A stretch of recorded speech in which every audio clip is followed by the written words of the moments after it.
So what's different about genetics in humans than genetics in yeast?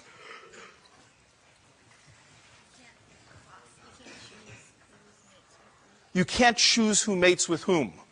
Well, you can. I mean, you know, in the days of arranged marriages, maybe you couldn't, but you can choose who mates with whom, but only for yourself, right? What you can't do is arrange other crosses in the human population as an experimentalist. And so, now your own choice of mating, unfortunately, or fortunately perhaps, produces too few progeny to be statistically significant. As a parent of 3, I think about what it would take to raise a statistically significant number of offspring to draw any conclusions, and I don't think I could do that.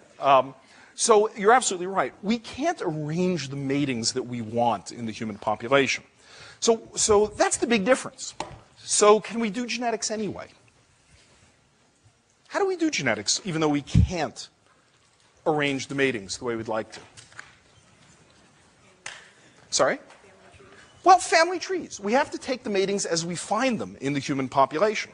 You can talk to somebody who might have an interesting phenotype. I don't know, you know, attached earlobes or very early heart disease or, you know, some unusual color of eyes, and begin to collect a family history on that person. It's a little bit of a dodgy thing because you might be just relying on the person's recollection. So if you were really industrious about this, you'd go check out each of their family members and test for yourself whether they have the phenotype. People who do serious human genetic studies often go and do that. They have to go confirm either by getting hospital records or interviewing the other members of the family, et cetera. So this is not as easy as plating out lots of yeasts on a Petri plate. And then you get pedigrees. And the pedigrees look like this. Here's a pedigree. Tell me what you make of it.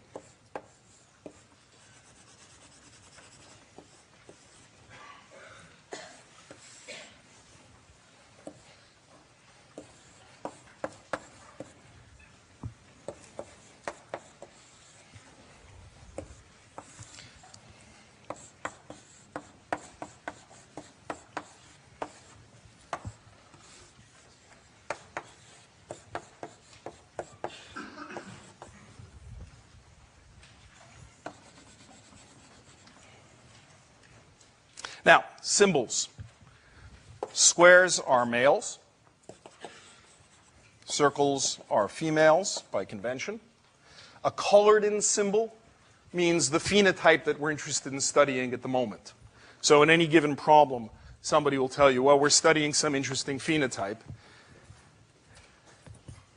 You often have an index case or a proband, meaning the person who comes to clinical attention, and then you chase back in the pedigree and try to reconstruct. So suppose I saw a pedigree like this. What conclusions could I draw?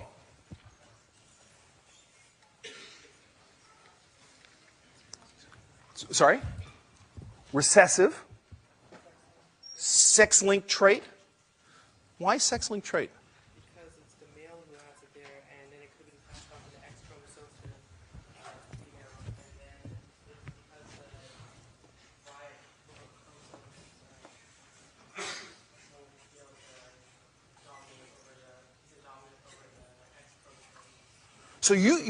So let's see if we can get your model up here. You think that this represents sex-linked inheritance. So what would the genotype be of this male here? Mutant, I'll use M to denote a mutant carried on the X chromosome, and a Y on the opposite chromosome. What's the genotype of the female here?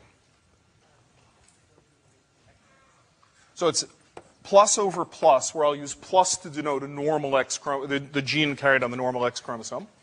Okay, and then what do you think happened over here? So mutant over plus, you mate to this male who is plus over plus. Why is that male plus over plus? Oh, right, good point. It's not plus over plus, it's plus over Y. Why is that male plus over Y as opposed to mutant over Y? He'd have the mutant phenotype, so he doesn't have the mutant phenotype, so we can infer he's plus over Y. Okay, and then what happens here? Mutant over Y, This is plus over y. How did this person get plus over y? They just got the plus from mom. And the daughters? Y from dad. And a plus from mom. No, that's cool. Now, what about the daughters here? They're a plus over plus?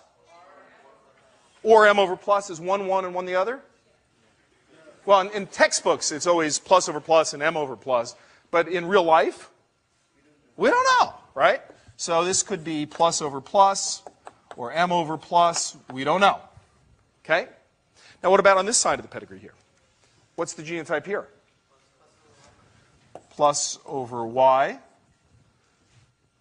Okay. Why not mutant over y? Because if we got the mutant, it would have to come from the... Okay, so here plus over plus. And then here, everybody is normal because there's no mutant allele segregating. Yes? Yeah, couldn't this just be recessive? I mean, it's a nice story about the sex link, but couldn't it be recessive? So walk me through it being recessive.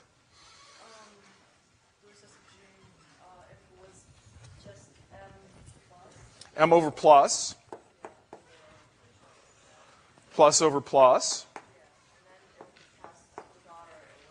Oh, so wait. Hang on. Could this be m over plus and that person be affected? It's got to be m over m. Right? So mutant over mutant. But that's possible. Yeah, okay. So what would this person be? Plus over plus, let's say. Come over here. And now let this person be. M plus. Has to be M plus because... Okay, and what about this person here? M plus. Now what about the offspring?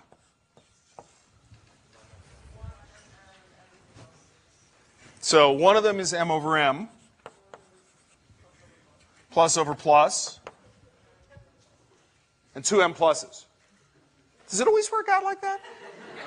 No, it doesn't always work out like that at all. So I'm just going to write plus over plus here, just to say tough, right? In real life, it doesn't always come out like that. What about over here?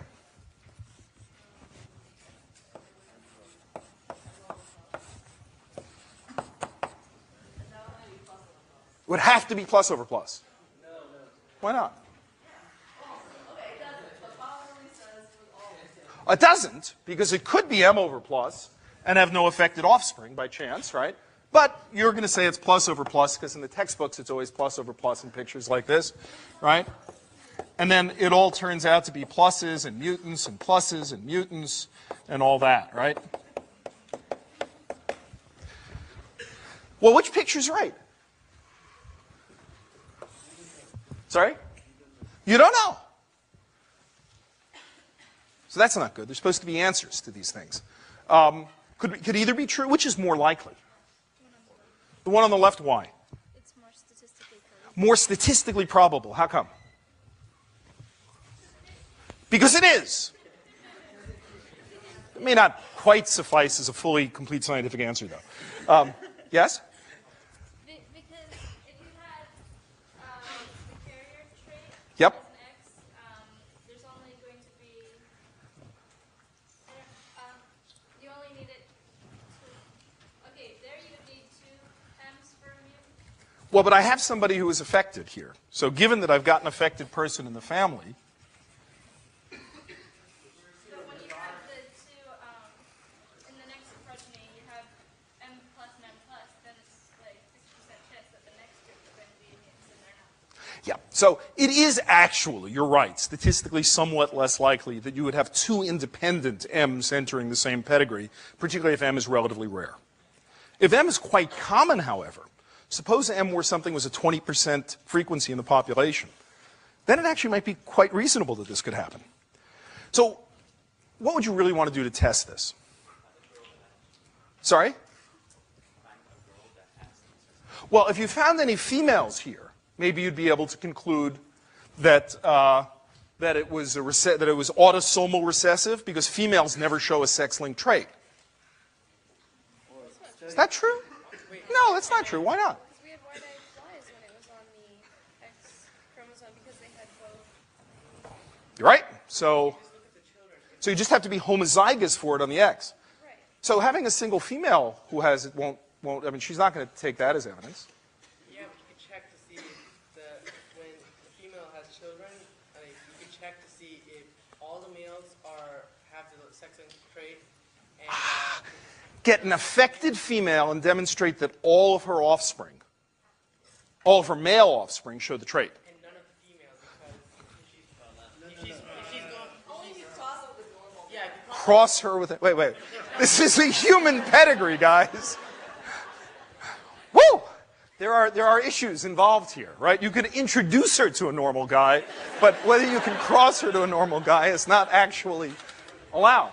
So, you see, these are exactly the issues involved in making sense out of pedigrees like this. So what you have to do is you have to collect a lot of data and the kinds of characteristics that you look for in a pedigree, but they are statistical characteristics, and notwithstanding, so this could be color blindness or something, but notwithstanding, you know, the pictures in the textbook of color blindness and all that, you really do have to take a look at a number of properties. What are some properties? One you've already referred to, which is there's a predominance in males if it's X-linked. Why is there a predominance in males? Well, there's predominance in males because if I have an X over Y and I've got a trait, I've got a mutation carried on this X chromosome, males only have to get it on one, females have to get it on both, and therefore it's statistically more likely that males will get it. So, for example, the frequency of color blindness amongst males is what? Yeah, it's 8, 10%, something like that. I think it's about 8% or so. And amongst females, well, if it's 8% to get 1, what's the chance you're going to get 2? It's 8% times 8% is, it's a little less than 1%, right? It's 0.64%. 0.08 square, no, sorry, percent. Okay, in females. So we'll just go 8% squared. So in males, 8%, in females, less than 1%. So there is a predominance in males of these sex-linked traits. Other things, affected males do not transmit the trait to the kids.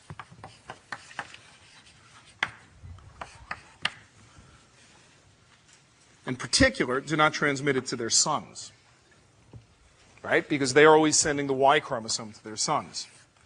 Carrier females transmit to half of their sons, and affected females transmit to all of their sons. And the trait appears to skip generations, although I don't like this terminology. It skips generations because of that. These are the kinds of properties that you have. So hemophilia, good example of this. If I have a child with hemophilia, male with hemophilia, would you be surprised if his uncle had hemophilia? Which uncle would it be, maternal or paternal? Maternal uncle would have hemophilia, most likely. It's always possible that it could be the paternal. And this is the problem with human genetics is you've got to get enough families so the pattern becomes overwhelmingly clear. Okay? Because otherwise, as you can see with small numbers, it's tough to be absolutely certain. So these are properties of X-linked traits. What's another sex-linked? How about baldness? Baldness that's a sex-linked trait? How come? You don't see a lot of bald females. Does that prove it's sex-linked? Sorry? You guys just stress more. Guys are stressed more. Is there evidence that it has anything to do with stress? Actually, it has to do with excess testosterone, it turns out. That high levels of testosterone are correlated with male pattern baldness. But does the fact that males become bald indicate that this is a sex-linked trait?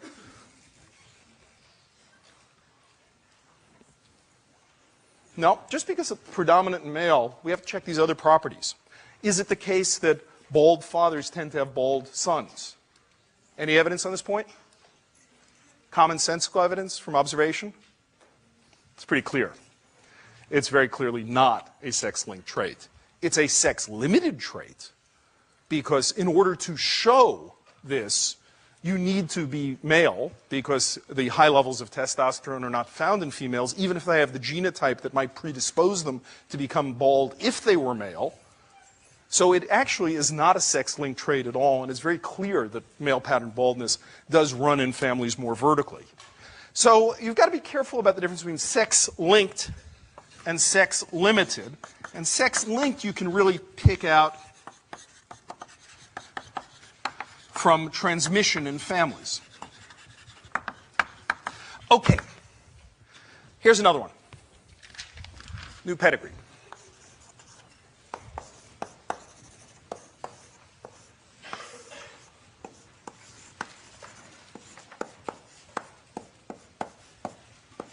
She married twice here.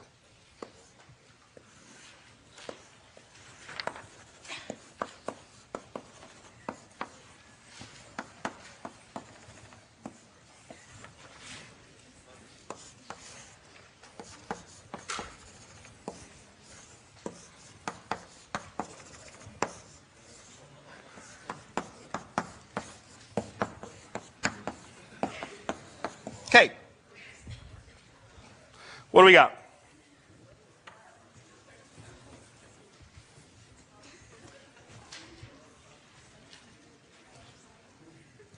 Yep. Did she marry again? She married again. She married twice. She didn't have any offspring the second time. But that happens, and you have to be able to draw it in the pedigree. You know, she's entitled, right? Okay.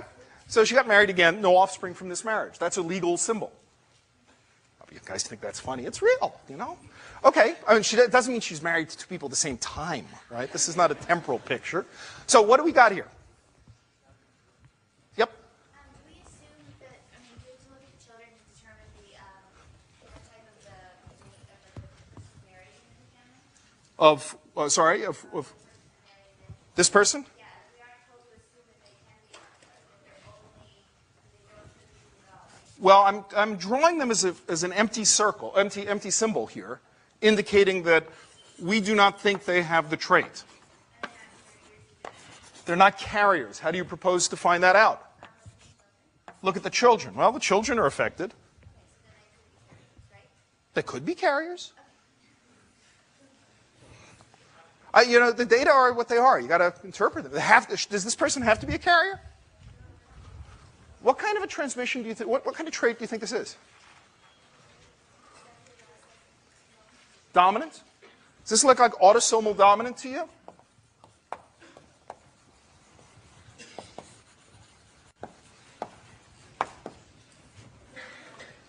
What? Yep. Because not all of the kids have that trait. Oh, not all the kids have the trait in the first generation. And if this was dominant, they'd all have it? What's a possible genotype for this person? Mutant over plus. And these kids could be mutant over plus. This could be plus over plus.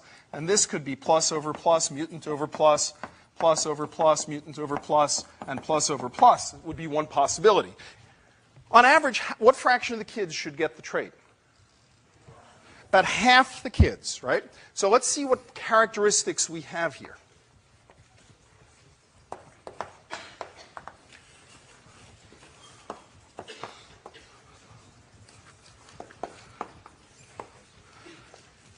We see the trait in every generation.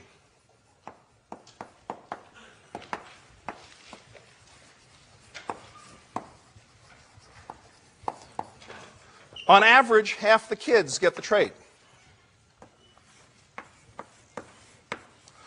Half of the offspring of an affected individual are affected. What else? Males and females.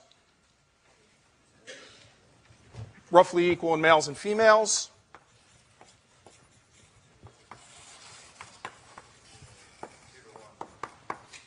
Sorry? Two male, 1, 2, 3, 4, 5 to 2. So it's a 5 to 2 ratio? Oh, in the offspring, it's a 2 to 1 ratio. So this is like Mendel. You see this number and you say, okay, 2 to 1. Is that trying to tell me something? Not with 6 offspring. That's the problem, is with 6 offspring, 2 to 1 might be trying to tell you 1 to 1. And it is.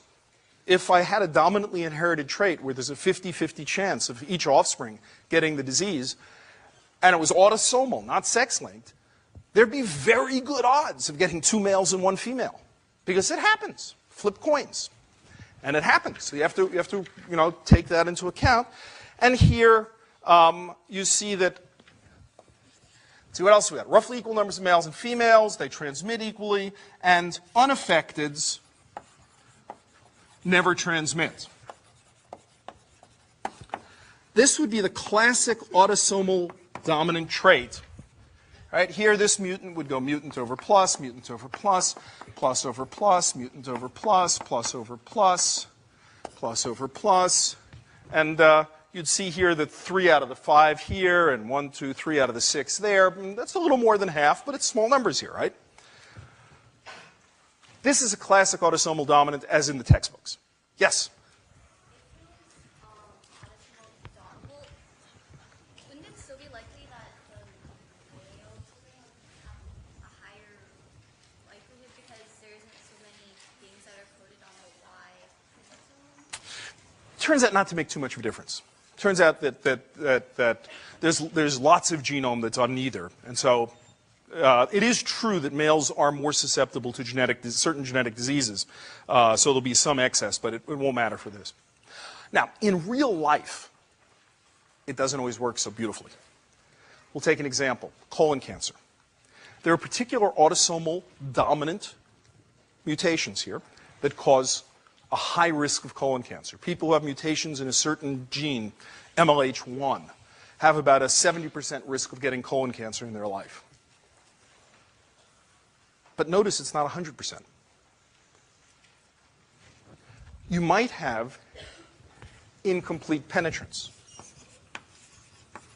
Incomplete penetrance means not everybody who gets the genotype gets the phenotype. Not all people with the M over plus genotype show the phenotype. Once you do that, it messes up our picture colossally.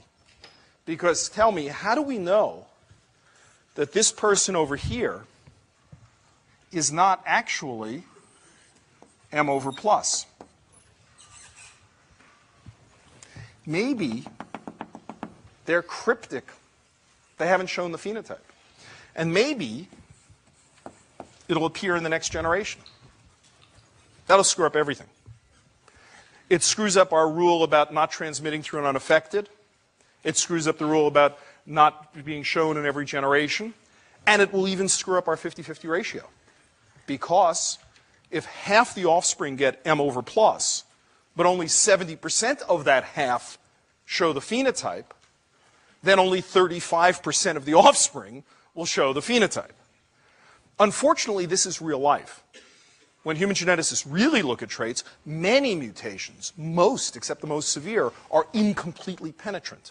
And so you have to really begin to gather a lot of data to demonstrate that you're dealing with an autosomal dominant trait that's incompletely penetrant.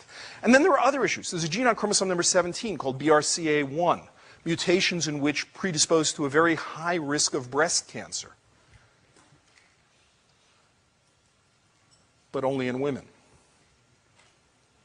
Males carry the mutation and do not have breast cancer. There are other mutations that do cause breast cancer in males. Males have breast tissue and can have breast cancer, but the one on chromosome 17 does not. And so there you would only see this transmitted through females, it would skip into males without showing a phenotype, etc. So in real life, life's a bit more complicated. All right, so autosomal dominance. Now let's take one more pedigree. Sorry? Sex limited, but not sex linked. It's on chromosome 17, which is a bona fide autosome, but it's sex limited in that phenotype can only show itself in an individual who happens to be female. Yes? I like autosomal recessive, but I'm also Sorry? Oh, you like, how come autosomal recessive?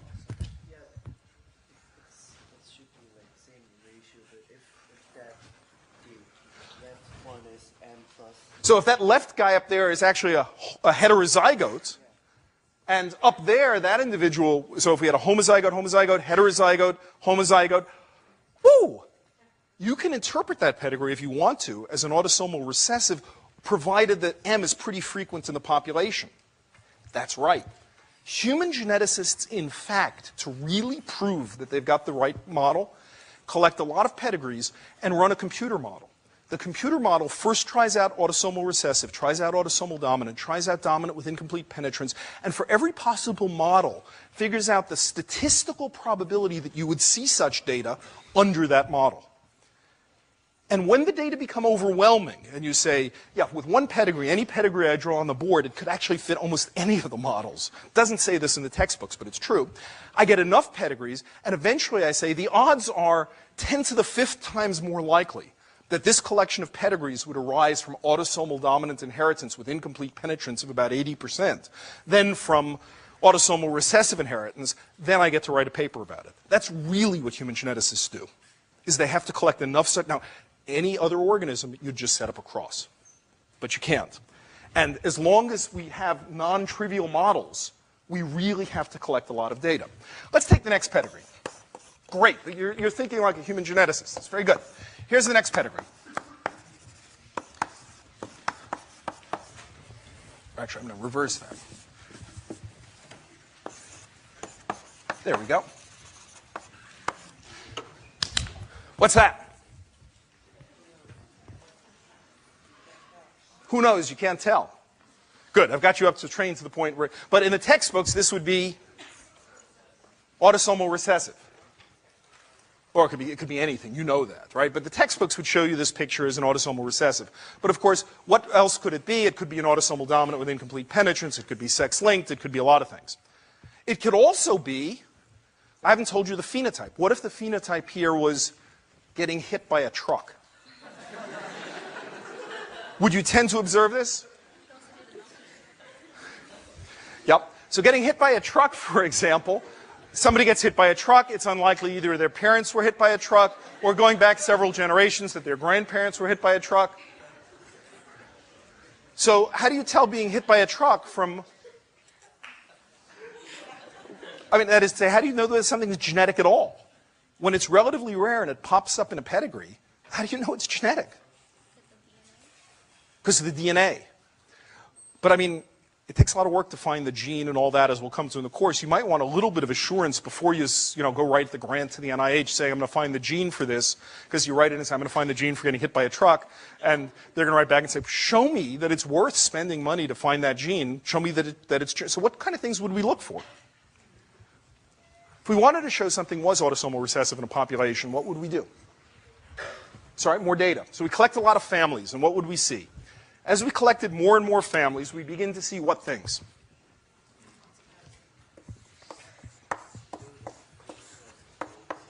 Sometimes we might see families like this.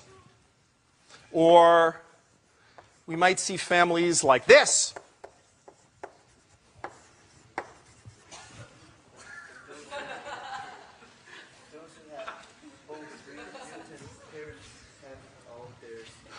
If both parents were mutants, all the children would be mutant, right? We'd color them in mutant. Is that true? Well, first off, it depends. Some of the things we want to study are extremely severe medical genetic phenotypes, and they're not going to live to have children. So that's an issue that you have to deal with. But it is true that if it was autosomal recessive, a mating between two homozygotes for that gene would transmit. What if they were all in the same car? Which is a very important point because we joke about the car, but diet, things like that, are familial correlated environmental factors. There are environmental factors that correlate within a family. And so it's not trivial to make this point. So, all right, we'll be able to demonstrate what's the real proof of Mendelian inheritance here. Because they could all be in the same car, or they all eat the same kind of food or something like that, which predisposes them in a certain way. So we're going to want some, better proofs of these things. How about Mendelian ratios? Mendelian ratios, anyone? Yep.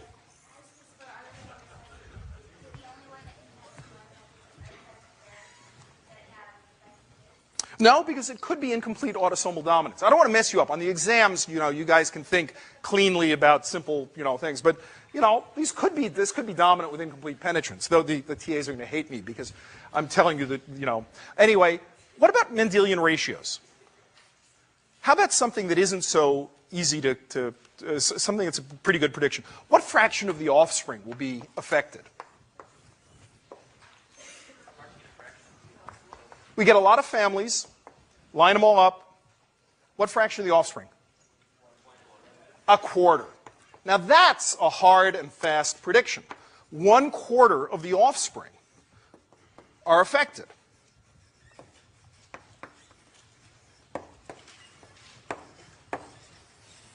When I have a mating between two homozygotes, so what am I going to do? I'm going to go out, I'm going to collect a lot of families.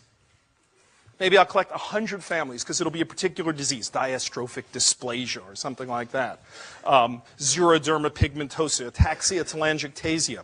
And I will go to the disease foundation, and I will get all the pedigrees for all the families, and I'll see how many times there was 1 affected, 2 affected, 3 affected, etc. And on average, the proportion of affecteds will be 1/4.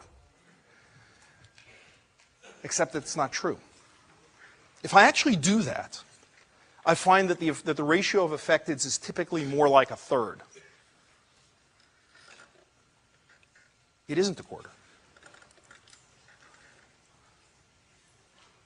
Now this should disturb you greatly because you know full well that M over plus by M over plus should give you 1/4 affecteds. But when you actually look at human families, it's not. Why? Because people have less than 2 children usually, so maybe they'll have 2 children and they're both unaffected and they won't get any data. In other words, when we count up all the matings between heterozygotes, we'll collect all the matings that produce 1 affected child. We'll collect all the matings that produce 2 affected children. We'll collect all the matings that produce 3 affected children. But we will fail to collect those matings between homozygotes that produce 0 affected children. And so we will systematically overestimate the proportion. Of course, what we really have to do is go out and get all of those couples who were both carriers, but because they had a small number of children, didn't happen to have an affected child. That's not very easy to do, especially when you don't know the gene in advance. So when human geneticists try to go out and measure the 1/4 Mendelian ratio, you can't. But what you can do is the following. Conditional on the first child being affected. Now, what will be the proportion of subsequent children who are affected? 1/4. If I make it conditional, conditioning on having a first child who's affected, number 1 child who's affected, then I know I've got a mating between heterozygotes. Subsequent offspring now do not have that bias. And so now in fact, you think, this is a pretty cool thought, right? You got a condition on 1. Turns out there's a very famous paper about cystic fibrosis where somebody forgot this point and made a huge big deal in the literature about the fact that 1/3 of the kids on average had cystic fibrosis in these families and proposed all sorts of models about how cystic fibrosis might be advantageous and, lead to fertility increases and all that. In fact, it was just a failure to correct for this little statistical bias. Okay? This is what human geneticists do, is they've got to deal with a population. Now, there's one other trick that you can use to know that something is autosomal recessive.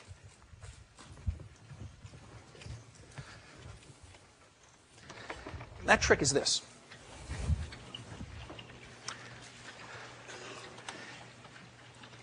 To cite this trick, I have to go back to a person called Archibald Garrod.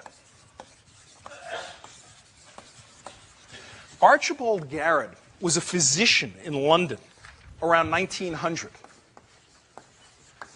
Garrod studied children with the trait alkaptonuria. Alkaptonuria was what alkaptan means black, urea means urine. They had black urine. This was evident because their urine turned black on treatment with alkali. Who would treat urine with alkali? How would people know this? Sorry? Outhouses with lime. Yeah, and who's going to look at the children's urine or something like that? But you're on the right track. How about diapers? You wash diapers, cloth diapers, in alkali. They turn black. This was evident from black diapers. The kids' urine would turn black. So he observed this, and you know what Garrod noticed is when he studied children with alkaptonuria, he found that a very large fraction of affected offspring were in fact produced from matings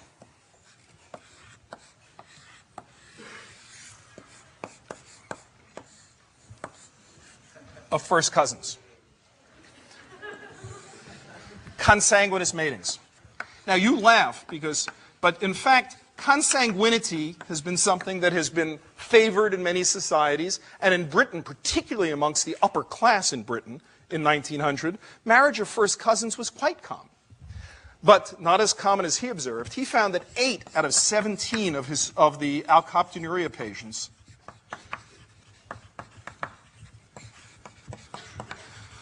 were the products of first cousin marriages. That's way off the charts because it's nearly a half, when in fact the typical rate in Britain might have been about 5%. So on the basis of that, in the early 1900s, Garrod was able to show, only a few years after the rediscovery of Mendel's work, that this property of recessive traits, enrichment in the offspring of consanguineous marriages, was a clear demonstration of Mendelian inheritance. Not only did he do that, but Garrod knew, because of work of some biochemists, and this is way cool, that the problem with the urine was that these patients put out in their urine a lot of what's called homogentisic acid. Homogentisic acid, HGA, which basically is a phenolic ring.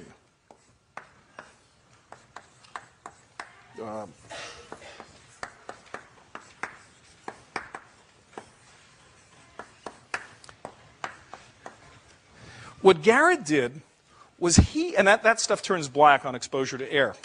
What might produce, from the things you've learned already, some kind of a ring like that? What building blocks do you know have rings like that, of things you've studied already? Phenylalanine, tyrosine, both have rings. Suppose somebody had problems breaking down homogentisic acid. Suppose there was some pathway where proteins were broken down into amino acids, including phenylalanine and tyrosine. And they were broken down into homogentisic acid, and they were broken down into I don't know what. And suppose, like we had up there, patients had a mutation in that enzyme. What would happen if I fed patients a lot of protein? In their urine, you would recover lots of homogentisic acid. Suppose I fed them a lot of tyrosine. I'd get a lot of homogentisic acid because the body couldn't break it down. Suppose I fed them a lot of phenylalanine. They would excrete a lot of homogentisic acid. Suppose I fed them homogentisic acid. I would get quantitative amounts of homogentisic acid. Garrod did this. These in the days before institutional review boards, informed consent, and that turns out it's harmless, feeding them proteins and things like that. But in fact, Garrod in 1911 worked out that this trait had to be recessive because of its population genetics and inferred a biochemical pathway by feeding different things along the way, and was able to connect a mutation in a gene to a problem with a specific biochemical pathway. 1908. This was his Croonian lecture in 1908. 8 years after the rediscovery of Mendel, he's able to connect genetic defect, showing it's genetic by transmission, to biochemical defect, showing that he has a pathway that he can feed things into, and it all blocks up at the inability to metabolize homogentisic acid. He has connected gene to enzyme by 1908. What do you think the reaction to this was?